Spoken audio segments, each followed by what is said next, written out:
ჩამოტვირთეთ აპლიკაცია, უყურეთ Star Vizias, უსმინეთ Star FM-ს. პრეზიდენტის ადმინისტრაციიდან თბილისის მერიაში გადავინაცვლოთ. ერთ-ერთ წინა გადაცემაში ჩვენ ახალი რუბრიკა დავაანონსეთ. იმის გამო, რომ თბილისში საკმაოდ ბევრი პრობლემაა, რომელიც საზოგადოებისა და საქალაქო სამსახურის ყურადღებას მოითხოვს, გადავწყვიტეთ მუდმივად განვიხილოთ ის საკითხები, რომლებიც დედაქალაქის მოსახლეობას ყველაზე მეტად აღელვებს. დღესასწაულამდე ცოტა ხნით ადრე გიჩვენეთ სიუჟეტი, თუ რა დახმარებას თავაზობს მერია სოციალურად დაუცველ მოსახლეობას და რა სირთულეებს აწყდებიან ეს ადამიანები. ჩვენ ასევე ვისაუბრეთ ისეთ საკითხებზე, როგორიცაა ტრანსპორტი, ქალაქის განათება, დღესასწაულის პერიოდში ბევრ ოჯახში ისმება კითხვა, სად გავისეირნოთ შვილებთან ერთად. ქალაქის ყველა რაიონს ხომ არ აქვს გამწვანებული ზონები და კეთილმოწყობილი პარკები, სადაც მშობლები თავიანთ შვილებთან ერთად შეძლებდნენ დროის უსაფრთხოდ გატარებას. სწორედ ამ საკითხზე ჩვენ გავესაუბრეთ თბილისის მცხოვრებთ, აქტივისტებს და მერიის წარმომადგენლებს. ცხოვრების აჩქარებული რიტმისა და გადატვირთული სამუშაო რეჟიმის გამო დასვენების დღეებს ალბათ ყველა მოუთმენლად ელის. თითოეული თავისუფალი წუთი განსაკუთრებით მშობლებისთვისაა ძვირფასი, რომლებიც ამ დროის შვილებთან გატარებას ცდილობენ. თუმცა არსებობს თუ არა ჩვენს დედაქალაქში ისეთი ადგილები, სადაც იქნება სისუფთავე და პატარებთან ერთად დროის სასიამოვნოდ გატარებას შევძლებთ. სწორედ ამ კითხვით მივმართეთ დედაქალაქის მაცხოვრებლებს. არსად არ არის ეგეთი ადგილი. მე ვერასად ვერ ნახე და სხვა შეიძლება ნახოს. ისი არ არის გამწვანებული ის ვაკის პარკი, რომელიც შეიძლება დესო ბავშვი გაასეირნო. არ არის ისე მოწყობილი. რაც ხე იყო ყველა მოჭრეს და რაღა უნდა დარჩეს. ძალიან ძნელად მოსაძებნი ეგეთი ადგილი ბავშვისთვის. ხედველობაში მაქვს ჯერ სიმწვანის გამო. მერე ისე რომ ბავშვმა იგზნოს მართლა ბავშვობა. ისეთი სიტუაცია რომ ბავშვის იქ გაჩერება არ შეიძლება, ან გადატვირთულია ტრანსპორტით, გამონაბოლქვით არ ამათ, ან კიდევ მშენებლობის ბუმი. იცი ძალიან ნაკლებია უკვე სიმწვანე თბილისში, იმიტომ ძალიან ბევრი ხეები გაიჩეხა, თუნდაც ყოფილ პლეხანოზე რომ მთელი ქუჩა გაჩეხეს ჭადრების, ძალიან ცუდად იმოქმედა იმ ქუჩაზე, იმიტომ რომ ჰაერი არა აქ უბრალოდ ხალხს. ბავშვების სათამაშო ადგილები კი არის გამოყოფილი, მაგრამ ჰაერი არ არის, პატარა არის მოცულობა. ყველა პარკია ძალიან დაპატარავებული ამ საცხოვრებელი სახლის ხარჯზე. ვაკის პარკში მე რომ მახსოვს, ჩემ ახალგაზრდობაში იმდენი ხალხი დადიოდა და იმდენი ბავშვები დაყავდათ, ვერ წარმოიდგენდა. ეხლა ფაქტურად არავინ არ გადის, იმიტომ რომ ლეიშმონიულის და რაღაც საშიშროებები წარმოიშვა. აი ამ ყველაფერმა გამწვანების წინააღმდეგ მიმართულმა კამპანიამ გამოიწვია ეს. მოცემულ საკითხს საზოგადოება ერთმნიშვნელოვნად აფასებს. დედაქალაქში რეკრეაციული ადგილების სერიოზული დეფიციტია, ხოლო მანქანების გამონაბოლქვისა და მშენებლობების გამო უკვე არსებული სკვერებიც ჯანმრთელობისთვის სახიფათოა. უკვე რამდენიმე წელია პარტიზანული მებაღეობა დედაქალაქში არსებულ მდგომარეობას აპროტესტებს. ეს არის ყველაზე მთავარი პრობლემა, რის გამოც საერთოდ დავიწყეთ ეს მოძრაობა და ქალაქის გაჯანსაღებაზე ფიქრი. ეს მთელი მძიმე მეტალები, რაც ჰაერში არის და მშენებლობებს მიუბრუნდები, აკუმულირდება დედამიწის სიბრტყიდან მეტრანახევრის სიმაღლეზე. ანუ ზუსტად იმ სიმაღლეზე, სადაც ბავშვებს უწევთ სიარული და სუნთქვა.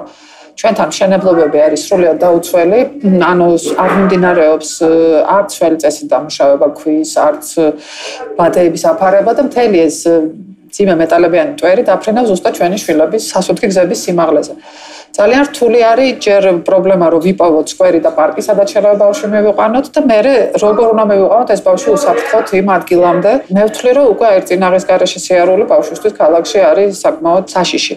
ჩვენ გვაქვს კონტაქტი არსაოს არაჩვეულებრივი ტერმინალურ სტადიაზე მყოფი პაციენტების საბავშვო ჰოსპისი გაკეთდა, სადაც პანიკაში არიან თვითონ ამ ჰოსპისის თანამშრომლები, ისე არის მომატებული ბავშვთა სიკვდილიანობა, ანუ ძალიან მაღალი არის დაავადებები. ასევე გვაქვს კონტაქტი აუტისტ ბავშვების მშობლებთან, ეს პროცენტიც აღემატება ყველა სხვა ქვეყნებთან შედარებით, ცივილიზებულ ქვეყნებთან შედარებით, ანუ ბავშვების დაავადებები არის საოცრად და სიკვდილიანობა არის საოცრად გაზრდილი. აღარაფერს აღარ ვამბობ, ისეთ უკვე სუბუქ დაავადებებში გადის, როგორც არის ჩვეულებრივი სასუნთქი გზების დაავადება, ალერგიები, ასე შემდეგ. ამას ყველაფერს დიდწილად იწვევს ეკოლოგიური ფონი და გარემო, რაც გვაქვს. საქართველო არის ევროკონვენციაში გაერთიანებული, სადაც ვითითებული არის, რომ ადამიანს ყველა 5 წუთში უნდა ხვდებოდეს პატარა სკვერი, სადაც შეძლებს ჩამორჩეს და დაისვენოს. აი ხა თქვენ რო ჭავჭავაძის კამპუსზე ვართ, დადგეთ და წახვიდეთ ბზიურიდან ვაკის პარკამდე, თქვენ არც ერთი ჩამოსაჯდომი არ დაგხვდებათ და ეს ბზიური და ვაკის პარკი არის ქალაქში, მე მგონი, იპოდრომი არის არის ნაწილობრივ დარჩენილი, ანუ ძალიან ცოტა გვაქვს დიდი პარკები და საერთოდ აღარ აქვს თითქმის პატარა სკვერები და პატარა სკვერებიც კი რაც არის და არსებობს და მერიები უკეთებენ რეაბილიტაციას. ჩვენ პარტიზანოვებმა იმას მივახციეთ, რომ უკვე ყველა მის რომ ხე უნდა დაიცვა, მაგრამ არავინ არ აქცევს ყურადღებას, რომ ასევე მნიშვნელოვანი არის ზედაპირი საფარი. ეხლა რაც გადავხედე, ახალი მოიფიქრეს და უკვე სილიკონის თუ რაღაცა იმას აგებენ, რადგან თუ ქემაინც ისე სისხლამდე არ გაიტახავს შულს, მაგრამ მარტო ხე არ არის ქალაქის სიჯანსაღი, უნდა იყოს მეტი მდელო, სკვერი, პარკი, ბუჩქი, ასე შემდეგ, ჯანსაღი გარემო. ჩვენთან იგივე ბავშვებზე რო ვისაუბროთ, ხო? გენგეგმა არა გვაქვს და სიტყვაზე ცოტა დიდი ბავშვი, 7-8 წლის ბავშვი თუ გინდა რომ გაუშვა, შენ ვერ გაუშვებ მარტო ძირითადად, იმიტომ რომ არც არის ტროტუარი არ არის, ტროტუარზეც მანქანები დადიან, გარდა გამონაბოლქვისა, ანუ შენ საფრთხეს უქმნერ შეიძლება იქ ავარია მოხდეს. გახდება ხოლმე იცი ძალიან ხშირად რომ მირეკავენ, ნახე მე ვცხოვრობ ვერაზე და მირეკავენ ვარკეთილიდან გვდანიდან რომ ჩემი სახლის წინ ჭრიან ხეს, მოდი გააჩერე. სპაიდერმენის ფორმაში ჩაცმული პარტიზანებმა უნდა მიფრინდეს და გააჩეროს, როცა ის ფანჯრიდან იყურება და უყურებს. მერე წერენ, სად იყო ნატაფერაძე, როცა მე სადღაცა თემქაზე ფანჯრის ფოშხას მიჭრიდნენ და ნუ პასუხი ყველა მითი სად ვიყავით, რომ აღარ შემიძლია ამ კითხვის გაგონება. თქვენ სად იყავით, ანუ თქვენი ფანჯრის ქვეშ რო ხიჭრიდნენ, ჩადი. ანუ ჩვენ რასაც ვაკეთებთ არა და რაც თვლით რომ უნდა ვაკეთოთ, ის გზა რაც გამოვიარეთ და რაც ვისწავლეთ, აი რა უნდა ქნა, როცა შენი ფანჯრის ქვეშ ჭრიან ხეს, ხო? უნდა დარეკო პატრულში, უნდა მოითხოვო მოჭრის ნებართვა. უნდა დარეკო გამგეობაში და ეს ყველაფერი ჭრის. სადაც აი ამდენი მანქანები მოძრაობს ქალაქში, იქ სუფთა ჰაერზე ლაპარაკი ცოტა ზედმეტია, იცით? ძალიან ძნელია სადმე ბავშვი გაასეირნო და სუფთა ჰაერი ჩააყლაპო ქალაქში. საშინელება, კატასტროფა. იცით, რამდენიმე ესეთი ადგილი დარჩა, ვაკის პარკი დარჩა, თუმცა იქაც მშენებლობებია წამოწყებული და რა თქმა უნდა სასურველი იქნება, რომ ამდენ ახალ შენობას კი არ ვუყურებდეთ, ალბათ ძალიან ბევრ ლამაზ პარკს, იმიტომ რომ ბევრი ევროპული ქალაქი გვაქვს, მაგალითად, სადაც არის შესანიშნავი გარემო. პრობლემის არსებობას არ უარყოფენ თბილისის მერიაშიც. დედაქალაქის ახალმა ხელმძღვანელობამ მის მოსაგვარებლად ახლებული სტრატეგია არჩია. უწყებაში განმარტავენ, რომ პრობლემის კომპლექსურობიდან გამომდინარე, მხოლოდ ერთი საქალაქო სამსახური მას ვერ გადაჭრის. სწორედ ამიტომ ეკოლოგიისა და გამწვანების, კეთილმოწყობის და ტრანსპორტის საქალაქო სამსახურები მდგომარეობის გამოსწორებას ერთობლივი მუშაობით შეეცდებიან. ერთ-ერთი ყველაზე აქტუალური პრობლემა, რაზეც დღეს საზოგადოება საუბრობს და წუხს, ბავშვებს უკავშირდებათ, უფრო კონკრეტულად კი არაერთი მშობელის თქმით, ქალაქში ფაქტობრივად არ არის ისეთი ადგილები, სადაც ისინი შეძლებენ ბავშვების გასეირნებას, დროის გატარებას და გარემო იქნება ჯანსაღი. თქვენი შეფასებით, რამდენად აქტუალურია დღეს ეს პრობლემა დედაქალაქში?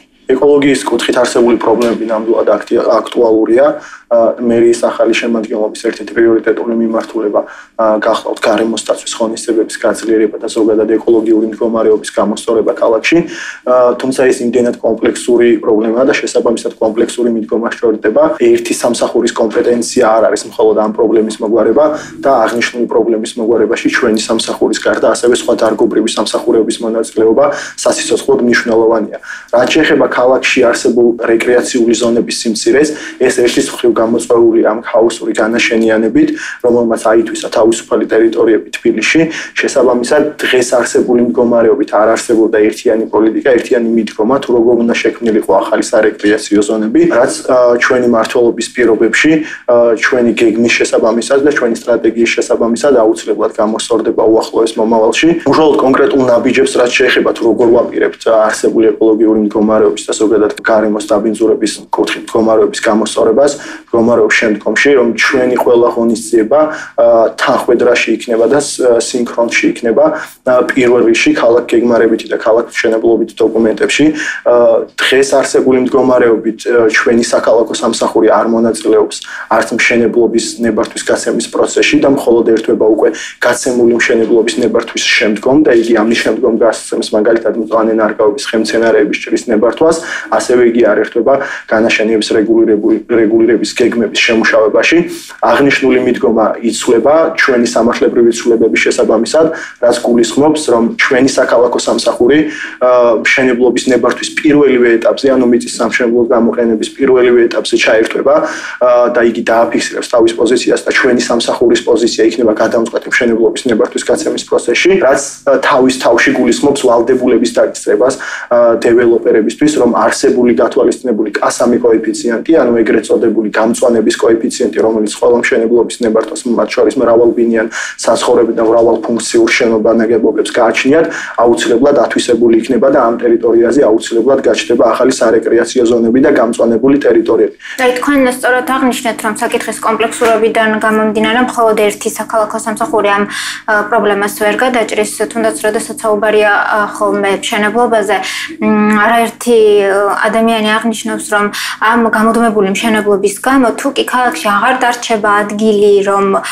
შეიქმნას მწვანე სივრცეები, მაშინ პრობლემა როგორ გადაიჭრება? სწორედ ამაზე ვსაუბრობთ, ჩვენი სამართლებრივი ცვლილებები, რეგულირების ცვლილება ზოგადად პროცესის ამას გულისხმობს, რომ როგორც დღეს არსებული გამწვანების და ეკოლოგიის სამსახური, ჩვენი საქალაქო სამსახური, ისე ტრანსპორტის სამსახური და ურბანული განვითარების სამსახური, რომელიც მთავარ ღერძს წარმოადგენს ზოგადად ქალაქ მშენებლობის და ქალაქ დაგეგმარების, მოიქცეს ერთი ხის ქვეშ და ყველა ამ სამსახურის პოზიცია გათვალისწინებული იყოს, რომელიც თანხვედრაში იქნება გარემოს კომპონენტების დაცვასთან და შესაბამისად ეკოლოგიური მდგომარეობის გაუმჯობესებასთან. როდესაც საბავშვო სივრცეების დეფიციტურობაზე ვსაუბრობთ, საწინააღმდეგო აზრიც მოგვისმენია, რომ დიახ, უბნებში ბავშვებისთვის ადგილები ეწყობა და ეს გულისხმობს რაღაც პატარა ადგილზე სასრიალოების თუ საქანელების დამონტაჟებას და ეს ადგილებიც სიმწვანის ნაცვლად ბეტონით კეთდება ხოლმე. შესაძლოა საზოგადოებას მოლოდინი ჰქონდეს, რომ თქვენი ჩამოთვლილი ცვლილებებიც აი ასევე შეიძლება გაგრძელდეს. თქვენი შეფასებით ამგვარად მოწყობილი ადგილები რამდენად შეესაბამება იმ ევროპულ სტანდარტებს, რომელიც ასე მოგწონს და აღფრთოვანდებით ხოლმე? ნაწილობრივ უნდა დაგეთანხმოთ თქვენ მოსაზრებაში და ასევე მოსახლეობის აზრს უნდა დავეთანხმო, რომ იყო მთელი რიგი შემთხვევები, როდესაც არსებული სკვერები, ბაღები მოწყობის შედეგად გადაიქცა მხოლოდ ფილების ბაღებად და მხოლოდ ატრაქციონებად, რასაც რა თქმა უნდა ჩვენ ვეწინააღმდეგებით, შესაბამისად რამოდენიმე პროექტი, რომელიც ჩვენი მოსვლის შემდგომ დაიგეგმა, ამ ყველა პროექტში ჩვენ მაქსიმალურად შევამცირეთ ეგრეთ წოდებული ნაცრისფერი არეალები, ანუ ბეტონის არეალებს, თქვენ როგორც ეძახით, იქნება ეს ბილიკები თუ ასე შემდეგ და მაქსიმალურად ვსდით გამწვანებულ ტერიტორიას, შესაბამისად ყველა ახალი დაგეგმარება, როგორც გითხარით, დაიგეგმება ერთიანი სტანდარტით, ერთიანი ხედვით, სადაც მაქსიმალურად იქნება ათვისებული გამწვანების ტერიტორია, ანუ მწვანე სივრცე უფრო მეტი იქნება ბევრად, ვიდრე იქ არსებული საფეხმავლო ბილიკები, სკამები, სათამაშო ატრაქციონები და ასე შემდეგ. თუმცა რა თქმა უნდა ეს ბაღსკვერების ერთ-ერთი შემადგენელი ნაწილია, თუმცა არა მთავარი. ბაღსკვერების მთავარი შემადგენლობა აუცილებლად არის გამწვანებული სივრცეები და ის ხემცენარეები, რომლებიც იქ იქნება წარმოდგენილი გაზონის სახით, ბუჩქების და ხეების სახით. შესაბამისად ჩვენი მიმართულებაა, რომ ამ მიმართულებითაც დავნერგოთ ერთიანი სტანდარტი, რომ გამწვანებული სივრცე ბევრად აღემატებოდეს იქ არსებულ საფეხმავლო ბილიკებსა თუ სხვა ინფრასტრუქტურულ ღონისძიებებს. შესაბამისად ამ კუთხითაც ჩვენი სამსახური თვისობრივად იცვლის პროფილს და ჩვენ არ ვიქნებით კეთილმოწყობის სამსახური, ჩვენ ვიქნებით გარემოს დაცვის სამსახური, რომელიც პირველ რიგში დაიცავს გარემოს დაცვის ინტერესებს და ეკოლოგიური მდგომარეობის გაუმჯობესების ინტერესებს. და როგორც ვიცი, ევროპული სტანდარტის მიხედვით ერთ სულ მოსახლეზე გამოყოფილი მწვანე ტერიტორია უნდა იყოს მინიმუმ 13 კვადრატული მეტრი, დღევანდელი მდგომარეობით კი არის 3 კვადრატული მეტრი, თუ ესეც არ შემცირდა, არ მაქვს ამაზე ზუსტი ინფორმაცია. აი ასეთი მდგომარეობა რამდენად საფრთხის შემცველია გარემოსთვის და ჩვენი ჯანმრთელობისთვის? რა თქმა უნდა, ერთ სულ მოსახლეზე არსებული გამწვანებული ტერიტორიების ნაკლებობას თბილისი განიცდის და იგი ამ კუთხით დაშორებულია ევროპულ და ევროკავშირის სტანდარტებს, თუმცა ჩვენი დაპირებაც იყო და ჩვენი გეგმაა, რომ ამ 4 წლის განმავლობაში ჩვენ ეტაპობრივად მაქსიმალურად უნდა მივუახლოვდეთ ევროპულ ინდექსს და სწორედ ამის საპასუხოდ გადავდგით ჩვენ ეს ნაბიჯი, რომ ყველა ახალ მშენებლობაში გათვალისწინებული იყოს ახალი სარეკრეაციო ზონები, რაც თავის მხრივ აუცილებლად გასდის ერთ სულ მოსახლეზე არსებულ მწვანე სივრცეებს. მოგმართეს პარტიზანმა ბაღებს და 4 თუ 5 შეხვედრა ჰქონდა ახალ გამწვანების სამსახურის ფორმირებასთან, სადაც მართალია გამწვანების სამსახურის უფროსი არის იურისტი და წარმოადგენა არ აქვს რა არის გამწვანა, მაგრამ რაც ძალიან დასაფასებელია მასში არის ძალიან გახსნილი არის რჩევებზე. ანუ დავდივართ რამდენიმე კონსულტანტი ვთხოვეს რომ გვევლო. მე ზურა შევარნაძე, ალბათ იცით ვინც არის, ეს გარდენია შევარნაძეს ისა და რამდენიმე ასევე ძალიან მამუკა მორვანიძე იელის წარმომადგენელი. აბსოლუტურად გახსნილები არიან რჩევებზე, ითვალისწინებთ შეაჩერეს კიდევაც ტენდერები, რომ არ გამოცხადდეს ისევ ამ ხეების შესყიდვაზე ტენდერები, რომ ცხადდება და სრულიად აბსურდულად ირკვევა არასწორი ხეები, არასწორ ადგილას. ჯერჯერობით რასაც ვაკვირდები, ძალიან მოყვებიან, ძალიან ითვალისწინებენ რჩევებს, არიან იგივე ინტერნეტში სწავლობენ თვითონ რა უნდა გაკეთდეს და გაზაფხულზე აპირებენ რეორგანიზაციას აი ამ ეკოლოგიის და გამწვანების სამსახურის დეპარტამენტის და როგორც ვატყობ, ჯერჯერობით სწორი მიმართულება აქვს აღებული. თბილისის პრობლემების ჩამონათვალი მრავალფეროვანია. საზოგადოების წარმომადგენლების მიერ მათი სიმწვავის აღქმაც სხვადასხვაგვარი. თუმცა ჩვენი შვილებისთვის ჯანსაღი გარემოს აუცილებლობა ის საკითხია, რაც ყველასათვის თანაბრად მნიშვნელოვანია. გადაცემის მომდევნო გამოშვებებში აუცილებლად მოგიყვებით, როგორ აპირებს დედაქალაქის მთავრობა სხვა პრობლემების მოგვარებას. დღეისათვის კი სულ ეს იყო. ეთერში იყო კვირის შემაჯამებელი გადაცემა აქტუალური თემა. შემოგვიერთდით Facebook გვერდზე და უყურეთ ჩვენს არხს YouTube-ზე. ერთი კვირით გამშვიდობებით. ჩამოტვირთეთ აპლიკაცია, უყურეთ Star Vizias, უსმინეთ Star FM-ს.